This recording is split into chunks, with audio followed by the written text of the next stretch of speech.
মা, আজকে স্কুল থেকে এসে কি খাবো? ভাত দিয়ে তেল কই খাবি, তার জন্য আমি কই মাছ নিয়ে নিয়েছি। মাছগুলো আমি বাজার থেকে কাটিয়ে এনেছি। এবার কই মাছকে ভালো করে আমি নুন হলুদ মাখিয়ে নেব।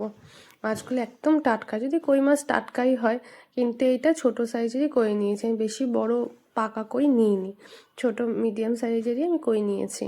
মাছগুলোকে ভালো করে নুন হলুদ আমি মাখিয়ে নিচ্ছি। নুন হলুদ মাখিয়ে নেওয়ার পরে আমি কিছু মশলা করে নেবো। এখানে কিন্তু তেল কই যে রান্নাটা করব না, এখানে তো একদমই কিছু মশলা তেমন ব্যবহারই হবে না, খুবই দুটো মাত্র উপকরণ দিয়েই আমি আজকে তেল কইটা রান্না করব। বেশি মশলা, বেশি পেঁয়াজ রসুন অত্যধিক পরিমাণে কিছুই যাবে না, মাত্র দুখানা উপকরণ দিয়েই আমি মাছটা পুরো তৈরি করব। এটা খেতে এত ভালো লাগে, আমি তেমনি তেল কই যে করবো, এই তেল কই দিয়েই পুরো ভাত খেয়ে নিতে পারবো। আমার অন্য কোনো সবজি বা অন্য কোনো ভাজার আর প্রয়োজনই আমার পড়ে না, এত অসাধারণ এটা আমার খেতে লাগে। ব্যাস, মাছগুলো নুন হলুদ মাখিয়ে রেখে দিলাম। এবার একটা পাত্রে নিয়েছি কয়েকটা শুকনো লঙ্কা আর রসুন, এই দুটো জিনিস দিয়েই মাছটা পুরো রান্না হবে, আর কোনো রকম কোনো মশলাপাতি আর যাবে না এই তেলকই রান্নায়। এবার আমি কড়া নিয়ে নিয়েছি, কড়াটা ভালোভাবে গরম করে নিয়ে তেল নিয়ে নিয়েছি।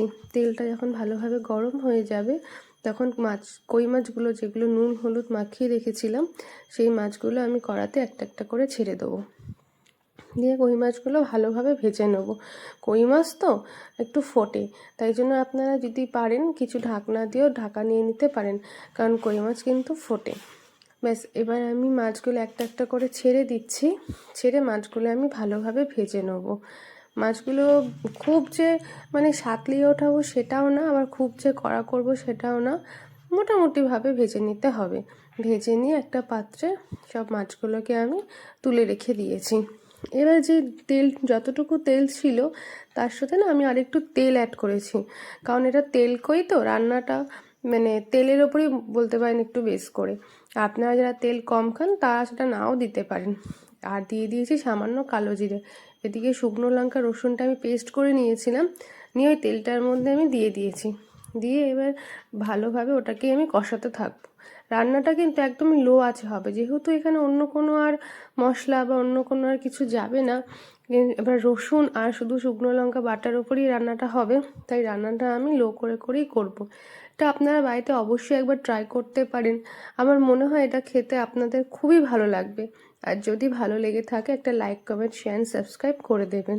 ব্যাস, এবার একটু সামান্য নুন দিয়ে দিলাম আর একটু হলুদ দিয়ে দিলাম, দিয়ে মশলাটা আবার কষিয়ে নিচ্ছি।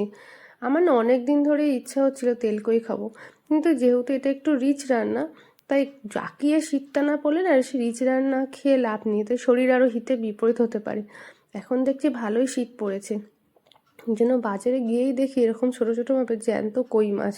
আমি ভাবলাম তাহলে আজকেই নিয়ে নিই, তাহলে অনেক দিন ধরে যেটা ভাবছিলাম খাবো খাবো, তাহলে এটা করেই ফেলবো। এবার কালারের জন্য সামান্য আমি কাশ্মীরি লঙ্কার গুঁড়ো ইউজ করেছি। কাশ্মীরি লঙ্কার গুঁড়ো দিলে কি বলুন তো, রঙটা বেশ সুন্দর আসে। ব্যাস, দিয়ে এবার মশলাটা আমি ভালোভাবে এবার অল্প আঁচ করে আমি কষিয়ে নেব। যতক্ষণ না তেল ছাড়ছে মশলাটার ওপর থেকে, ততক্ষণ আমি কষাতেই থাকবো। তবে হ্যাঁ, রান্নাটা একদমই লো আঁচ হবে। যদি আঁচটা বাড়িয়ে দেওয়া হয় তাহলে কিন্তু মশলাটা কড়াইয়ের নিচ থেকে লেগে যেতে পারে, আর একটা পোড়া পোড়া গন্ধ আসতে পারে। সেই জন্য মশলাটা একদম লো আঁচ করেই কষাতে হবে। দেখুন মশলার কালার কিন্তু চেঞ্জ হয়ে গেছে, আর ওপর থেকে হালকা একটা তেল ছেড়ে দিয়েছে। ভালো করে এবার আমি নাড়িয়ে কষিয়ে নিলাম, দিয়ে অল্প পরিমাণে আমি এখানে জল ইউজ করেছি। এখানে আমি বেশি জল ইউজ করিনি, কারণ এটা আমি ঝোল বেশি রাখবো না, একদমই মাখা মাখা গায়ে মাখা মতন করবো আর কি। এই জন্য সামান্য পরিমাণে আমার পরিমাণ মতন আমি অল্প জল অ্যাড করে নিয়েছি। দিয়ে জলটা এবার ভালোভাবে আমি ফুটতে দেবো। যখন দেখবো জলটা ভালোভাবে ফুটে যাবে, তারপরে আমি যে মাছগুলো ভেজে রেখেছিলাম সেই ভাজা মাছগুলো আমি এই ঝোলের মধ্যে আমি দিয়ে দেবো। দিয়ে আর ওই 3-4 মিনিটের মতো মাছগুলো দিয়ে একটু ফুটতে দেবো। দেখুন ঝোলটা ফুটে গেছে, এবার আমি মাছগুলোকেও দিয়ে দিলাম।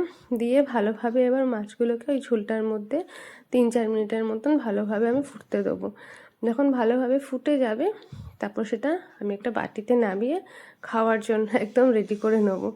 এটা না অসম্ভব খেতে লাগে। অনেকে ফুলকপি দিয়ে কই মাছ করে, কই মাছের তো বিভিন্ন রকম হয়, কই পয়দি হয়, কিন্তু তেল কইটা আমার ব্যক্তিগতভাবে বেশি ভালো লাগে। অন্যগুলোও ভালো, কিন্তু তেল কইটা আমার বেশি পছন্দের। যাক, কথা বলতে বলতে মাছটা একদম রেডি হয়ে গেছে, কালারটাও দেখেছেন খুব সুন্দর এসেছে, খাওয়ার জন্য একদম প্রস্তুত। আমি একটু গার্নিশিংয়ের জন্য সামান্য ধনেপাতা দিয়ে সাজিয়েছি, ব্যাস। তেলকই একদম রেডি। আপনারা এটা বাড়িতে অবশ্যই একবার ট্রাই করতে পারেন। আশা করি এটা আপনাদের প্রত্যেকের ভালো লাগবে। আর যদি ভালো লেগে থাকে একটা লাইক, কমেন্ট, শেয়ার, সাবস্ক্রাইব করে দেবেন প্লিজ। Thank you.